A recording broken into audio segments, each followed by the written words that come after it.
But I have to read you this thread that perfectly encapsulates what happened with Rolling Stone magazine over the weekend when it comes to ivermectin. The story is one of an establishment that is so desperate for a win, so desperate. And you can always tell when they're desperate for something to go their way, because then they act like kamikazes and start spreading blatant hoaxes like Jussie Smollett, the Bubba guy, and countless other frauds that have led to death and destruction all over the country. So listen to this thread by Drew Holden. He says the following: "We've got to talk about the Rolling Stone ivermectin article. It turns out the story about rural hospitals so flooded with overdoses that they couldn't treat other patients was made up, entirely invented. A lot of people took the bait, and I've got the screenshots." Now, you're going to get first the OG content. The original post from Rolling Stone and the follow-up from the actual hospital saying that the story was bullshit. Here's the first post. "Gunshot victims left waiting as horse dewormer overdoses overwhelm Oklahoma hospitals, doctor says." Now, a lot is wrong with this. Number one, everybody noticed it right off the bat. And meteorologists spoke up too. The picture that they use is of people bundled up in coats and masks waiting in line. This, I guess, is supposed to be them waiting online to get into the hospital because they've been shot by somebody. But all those damn ivermectin overdoses were plugging the lines inside. Meteorologists were chiming in and saying, when was this picture taken? The 3-day forecast over the time that they were putting this out there in Oklahoma was in the mid to high 90s, close to 100 degrees. It's pretty much North Texas. So they're taking old photos of people just standing in line with coats on, winter coats, even though it's 90 degrees plus in Oklahoma. That's number one. And here is the message from the administration of Northeastern Health System, the hospital, and they had to make this announcement because not only was the story BS, the one person, the only source that this Rolling Stone story was based on doesn't even work at the hospital anymore. He hasn't worked there in months and has a very poor rating as a doctor. So he's not very well liked, hasn't worked there for months, but somehow is feeding Rolling Stone information that the entire hospital system in Oklahoma has been overwhelmed by people who are overdosing on ivermectin. And as the records show, you can't find any information on this. Journalists have been calling up all the hospitals. They can't get anybody to say that they had even one overdose. Not one. I think there was a couple of phone calls of people who had an upset stomach because every once in a while you can get a little bit of nauseous or you can shit your brains out just for a little while, but nothing life-threatening at all. It's certainly nothing that's clogging up the ERs out there. Here's what the message from the system said. They said, although Dr. Jason McElia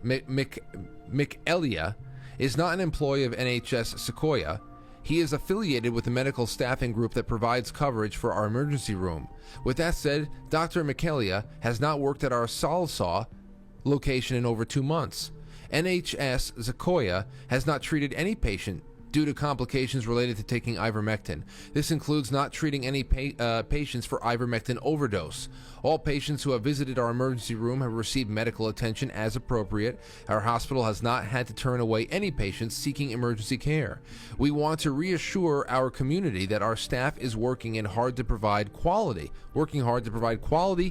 health care to all patients. We appreciate the opportunity to clarify this issue, and as always, we value our community's support. Now, the crazy thing about the correction is, look at this. Here is the correction that Rolling Stone put out because they couldn't let it go, because they're psychopaths. They can't let it go. Look at this. Number one, they changed the picture of everybody standing outside in the cold, even though it's 90 degrees, to just a box of ivermectin. Now here is the headline. One hospital is denying an Oklahoma doctor's claim that ERs are delaying care for gunshot victims due to overdoses of ivermectin, a drug being falsely peddled as a COVID treatment. They spelled peddled wrong. But the other thing there, too, is one hospital that is denying Oklahoma doctors' claim that ERs are delaying care for gunshot wounds is the only hospital you spoke about. And the only source is that one doctor. That one hospital is your entire story. They couldn't let it go. They kept digging their grave. They're insane. And it's even worse than that, because then you start looking at the media that picked it up.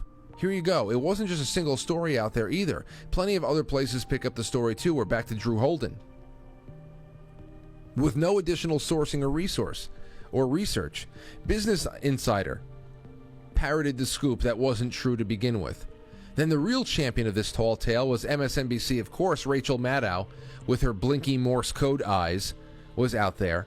She had a tweet about it that went viral. She got an audience of millions of people and couldn't be bothered to even look into a story that was pretty obviously doesn't pass the sniff test. Look at this. Patients overdosing on ivermectin backing up rural Oklahoma hospitals and ambulances. The scariest one I've heard. She put this out there. Now, I don't know if she has deleted it since, but she's just an idiot. And they're all idiots.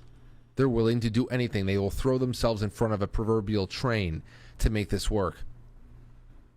Let's see, who's this? Brian Tyler Cohen pushed a baseless lie on the show called No Lie. Is really just a little bit too much for the nose as far as, irony goes.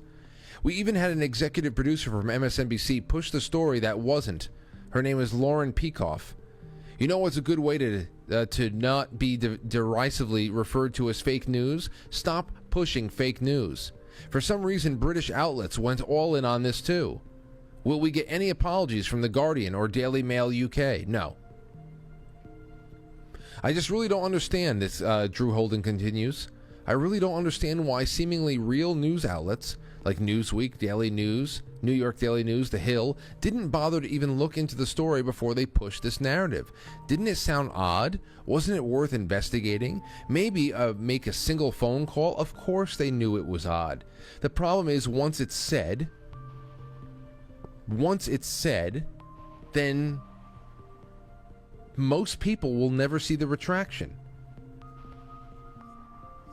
They'll never see the retraction. And it's just about getting that programming into people. Oh, horse dewormer. It's a horse medicine. It's for horses. I should never take this. I should never take this. It's for horses. It's for horses. People are overdosing. It's dangerous. Over and over again. Needless to say, a certain variety of Twitter blue checks couldn't help themselves on the way to the story as well. Here's Shannon Watts of Moms Demand Action. Oh, some of the worst. Oh, the worst. A doctor in rural Oklahoma says the number of people overdosing on ivermectin is so high that emergency rooms are full of people with gunshot wounds have to wait. Oh, good. Thank God we have the mommies. Thank God we have all those moms demanding action. Keep demanding action, moms. It went on and on and on. And why? Why would it go? It's really incredible into the way that this has been documented, how far it went. Drew Holden concludes by saying, it should go without saying, but inventing a narrative out of thin air simply because it confirms your priors is not going to help rebuild trust in media. Well, that's a lost cause too. There is nothing to trust in media. It would have taken a single phone call to shoot the story down. Why didn't that happen? And the same people who purport to be concerned about misinformation and how it spreads on platforms like Twitter will surely be silent on this. Where's the gnashing of teeth from the disinformation reporters? Where are the Twitter content warnings? Where's the outrage? Where's the fact-checking? Where is it? Where is it? I'll tell you what we did get, though.